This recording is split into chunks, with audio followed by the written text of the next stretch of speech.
پاک نواز کو اسی میں خیر ہے کہ نہ روکو، یہ ظلم کی زنجیر توڑ دے گا، سروں سے تاج چھین لے گا۔ بہت سے لوگ جنہوں نے خون دے کر، بہت سے لوگ جنہوں نے خون دے کر پھولوں کو رنگت بخشی ہے، دو چار سے دنیا واقف ہے، گمنام نہ جانے کتنے ہیں۔ اب تشریف لاتے ہیں ابن امیر عظیمت، وکیل صحابہ، مجاہد ملت، حضرت مولانا صاحبزادہ اظہار الحق جنگوی صاحب۔ نعرہ تکبیر!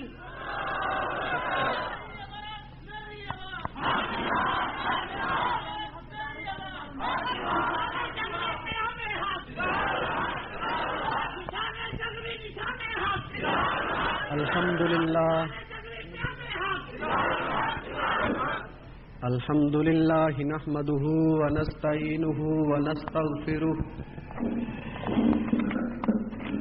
ونؤمن به ونتوكل عليه ونعوذ بالله من شرور أنفسنا ومن سيئات أعمالنا، من يهده الله فلا مضل له ومن يضلله فلا هادي له، ونشهد أن لا إله إلا الله وحده لا شريك له، ونشهد أن سيدنا ومولانا محمدا عبده ورسوله، أما بعد فأعوذ بالله من الشيطان الرجيم، بسم الله الرحمن الرحيم، ولا تقولوا لمن يقتل في سبيل الله أموات بل أحياء ولكن لا تشعرون، وقال النبي صلى الله عليه وسلم الله الله في أصحابي لا تتخذوهم من بعدي غرضا، فمن أحبهم فبحبي أحبهم ومن أبغضهم فببغضي أبغضهم، صدق الله مولانا العظيم وصدق رسوله النبي الكريم، ونحن على ذلك لمن الشاهدين والشاكرين، والحمد لله رب العالمين۔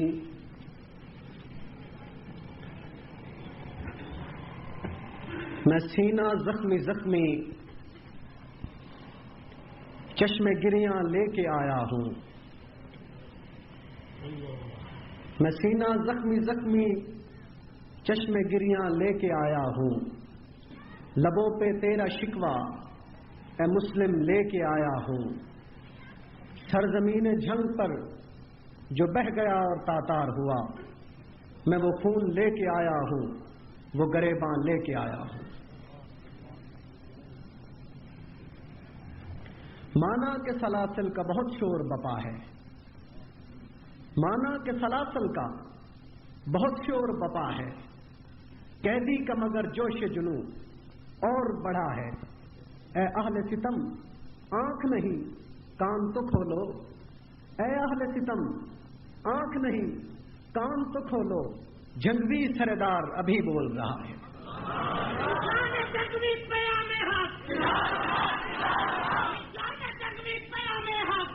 اے اہل ستم آنکھ نہیں کان تو کھولو، جنگوی سردار ابھی بول رہا ہے۔ سامعین گرامی قدر، مجھ سے پہلے قائد سپاہ صحابہ علامہ مولانا احمد لدھیانوی صاحب دامت برکاتہم آپ حضرات کے سامنے اپنے معروضات پیش کر رہے تھے۔ میں بھی اپنی بساط کے مطابق کچھ نہ کچھ عرض کرنے کی کوشش کروں گا۔ دعا کیجئے کہ اللہ تبارک و تعالی مجھے حق سچ کہنے کی توفیق نصیب فرمائے۔ سامعین گرامی قدر، آج کا یہ پروگرام، آج کا یہ جلسہ یکم محرم الحرام کے حوالے سے شہادت سیدنا فاروق اعظم رضی اللہ عنہ کے عنوان پر ترتیب دیا گیا ہے۔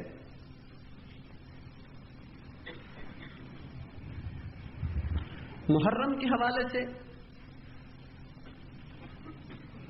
ہر مسلمان کے ذہن میں، بلکہ تقریباً ہر انسان کے ذہن میں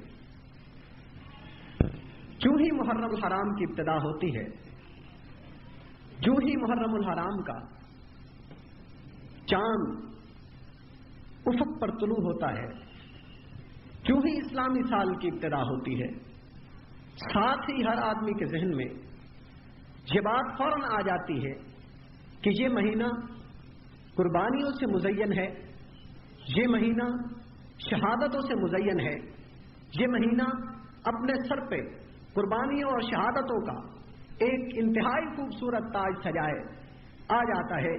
ہر مسلمان اور ہر مومن یہ سمجھتا ہے کہ ہمارے اسلامی سال کی ابتدا ہو رہی ہے، اور ساتھ ہی شہادتوں اور قربانیوں کی بھی ابتدا ہو رہی ہے۔ پہلے دن سیدنا فاروق اعظم رضی اللہ عنہ کی شہادت ہے، بعد میں حضرت حسین رضی اللہ عنہ کی شہادت ہے، جگر گوشہ بطول کی شہادت ہے۔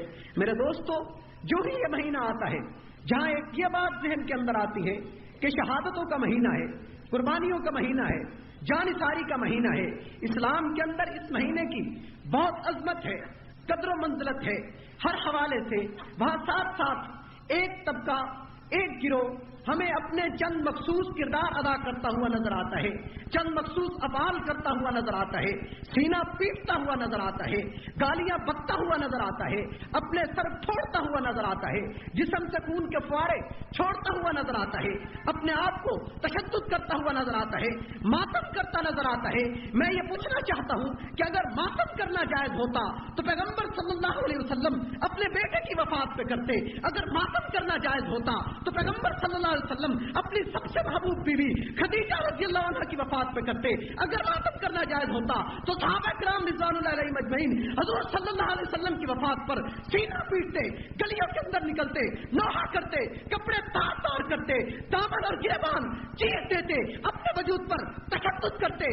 اس سے بڑا سانحہ نہیں آنا ہے اسلام کی تاریخ میں، سب سے بڑا سانحہ جو صحابہ کرام پہ آیا ہے وہ حضور صلی اللہ علیہ وسلم کی وفات ہے، جس دن وہ شیر، وہ دلیر جسے پیغمبر نے کعبہ کے اندر دعائیں مانگ مانگ کے جولی پھیلا پھیلا کے مانگا تھا، جسے کعبہ کا غلاف پکڑ کے بارگاہ عزت سے مانگا تھا کہ اللہ اسلام کو عزت دینے کے لیے، اے اللہ اسلام کو عظمت دینے کے لیے، اے اللہ اسلام کو رونق دینے کے لیے عمر ابن خطاب دے دے، یامر بن حشام دے دے، دونوں میں سے کوئی ایک آدمی اسلام کی عزت کے لیے میری گود میں ڈال دے، میں تیرے سامنے گڑ گڑا کے دعا کرتا ہوں۔ اللہ نے دعا قبول کی، پیغمبر کی دعا کا صبر، دلیر، بہادر لیڈر جس نے جاہلیت کے اندر بھی، کفر کے زمانے میں بھی، جب تک اسلام نہیں لایا تھا اپنی دلیری کے جھنڈے گاڑے ہیں، اسلام لانے کے بعد بھی ایمان کی قوت کے ساتھ اپنی دلیری کے جھنڈے گاڑے ہیں، کفر کے سینے پہ موم چل کر اس سے ایران چھینا ہے، کیسر و کسرا چھین کے